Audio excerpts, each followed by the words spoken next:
بسم اللہ الرحمن الرحیم۔ السلام علیکم ورحمۃ اللہ وبرکاتہ۔ صحیح بخاری شریف حدیث نمبر 28۔ حضرت سیدنا عبداللہ ابن عمر رضی اللہ تعالی عنہ فرماتے ہیں کہ ایک شخص نے رسول اللہ صلی اللہ علیہ وآلہ وسلم سے سوال کیا کہ اسلام کا کون سا حکم سب سے اچھا ہے؟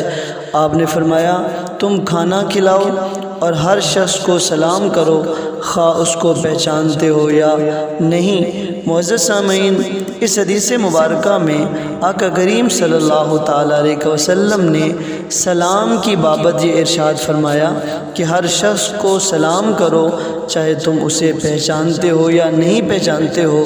اللہ تعالیٰ کی پاک بارگاہ میں دعا ہے کہ مالک ہمیں بھی حضور نبی پاک صلی اللہ تعالیٰ علیہ وسلم کی ان مبارک سنتوں پر عمل کرنے کی توفیق عطا فرمائے۔ آمین ثم آمین۔